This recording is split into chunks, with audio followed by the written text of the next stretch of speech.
Let's talk about my first 3 books that I got published and why I'm not super proud of them.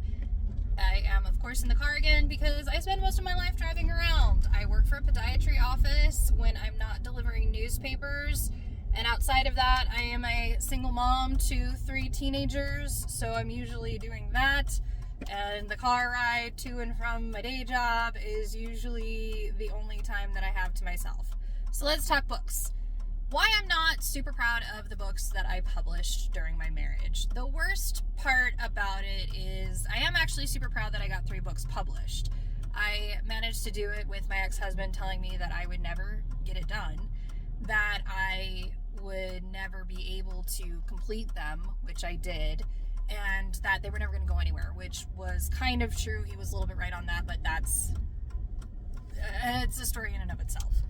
But I'm not super proud of the books that I wrote during that time. They are Headcase, Breed, and Breed's sequel, Instinct. I wrote Headcase as kind of an Alice in Wonderland retelling, and it's kind of about, I suffered for a while really badly from sleep paralysis while I was in my marriage, and really struggled with that, and so I kind of wrote it with that in mind. And then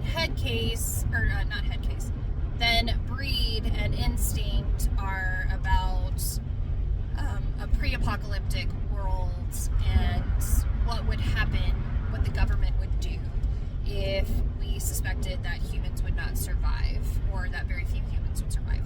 And so I wrote those 3 books. I tried for about 6 years to get them published. I did the traditional route. I actually did have a literary agent at one point in time. That's one of those instances where you have to make sure that the person that you're working with has the same vision as you do. There's nothing wrong with the first agent that I had. She and I just didn't quite see eye to eye on how we wanted one of my stories to sound. I felt a bit like she was rewriting the story to what her vision of the story should be and not necessarily what my vision of the story should be. And when you're working with a literary agent or working with a publisher, it should be a mutual back and forth because, in a sense, you're partners. They get money if you succeed, so they want to help you be your best. And at the time when I had signed with her, I wasn't really at a point where I was ready to be published, I don't think. I was at a really low. My ex-husband had given me until my kids were ready to go to school, all of them full-time, to be able to write a book and get it published. And then after that, he wanted me to either get a job or go back to school myself so that I could make more money, which my life when I was with him revolved around money, which I guess everybody's does to a certain degree, but he was weird about it. I paid all the bills. I made $1,400 a month. I was in a lot of credit card debt. He saved his money. He paid property taxes, and he paid I think the taxes at the end of the year, but the rest of his money went to buying $40,000 rock crawlers and other toys that I never got to have. And when we got tax returns, he kept the majority of it, and he spent it on the things that he wanted to, and I still struggled to pay bills. So while the family was fairly well off, I was struggling financially, and I'm still trying to get myself out of that debt hole. But a lot of why I published when I did was because we had gone through a couple of cases with DCS, and I realized that my kids weren't going to be with me forever. They were going to grow up and move on. I'd always wanted to do something with my life. I had wanted to be a paleontologist. I had wanted to be an Egyptologist. I wasn't able to do any of those things. I got married when I was 19, so there was no way that was really going to happen. At the time, I didn't think that it was prudent for me to go back to school to become any of those things because it would have taken longer than going to school to be an x-ray tech, which is what he wanted me to do. And so I thought, I'm going to write books. I want to be an author. And I loved to read. There was a point in time when I loved to read. I still do love to read. I just didn't read a whole lot when I was in my marriage. I didn't have anybody to talk to about books. He kept me fairly isolated from other people, so there was nobody that I could really discuss those books with. And I really got out of the habit of it. And I was afraid to have an opinion. So I just stopped height of that where I heavily monitored everything that I did and everything that I said. I was afraid with my writing that I was going to end up saying something that would upset him or that would disappoint him, even though I knew in the back of my mind that he was probably never going to read my books. He straight up told me he didn't think that I was capable of doing it and that I would never accomplish it. And so I knew he was never going to read them, but I still really heavily monitored what it was that I wrote and what I said. And some of that is fear of the church as well. I was afraid to be completely honest about everything that I thought because I was afraid it was going to come back and bite me in the butt in the end. I think writing now, it would be significantly different for me because I don't have those fears that I did have. Well, I mean, I still have fears. That was proven when I went to court with my mother-in-law yesterday. I'm still terrified of her and I don't know why.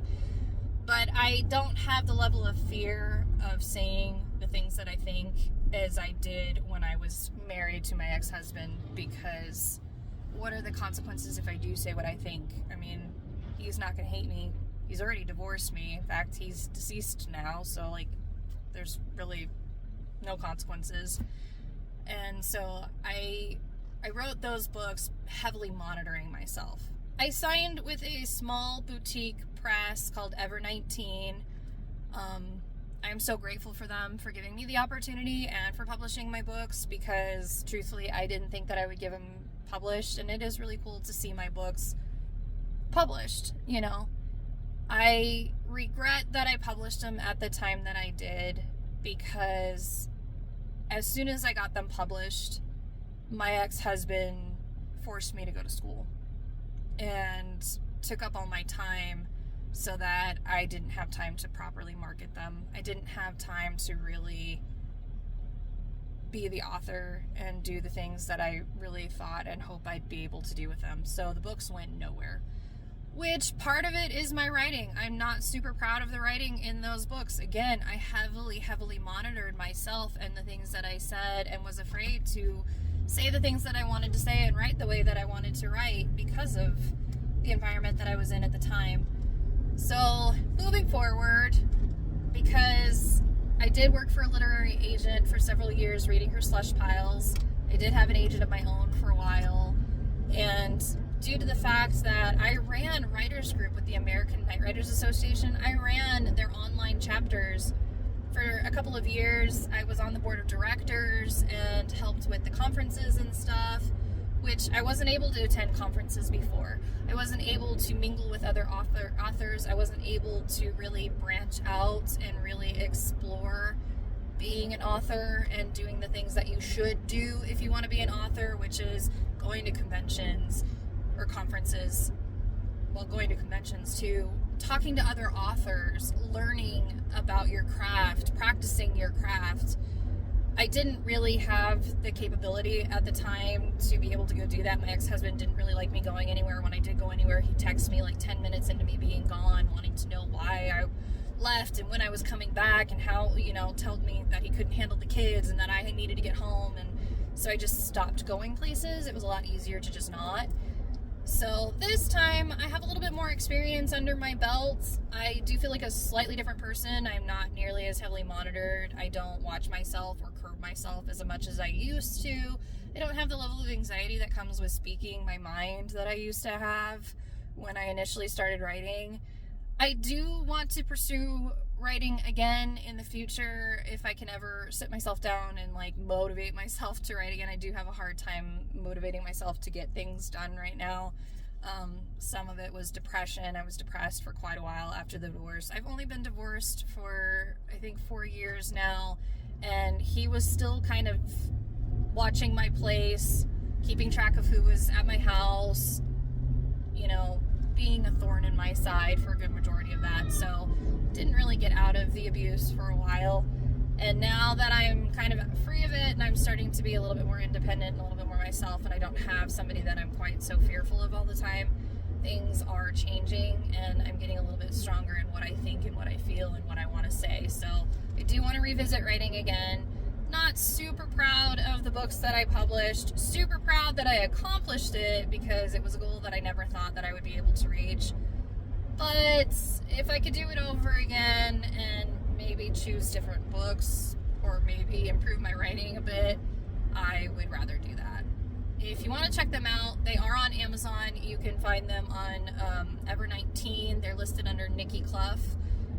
That was my married name. That is what I was writing under at the time because I thought I was going to be married forever, and who knew that I would probably need a pen name or something at some point. But yeah, if you want to check them out, they're published. They're not the best things in the world. I fully recognize it, but they are something that I am proud of for accomplishing considering the situation that I was in.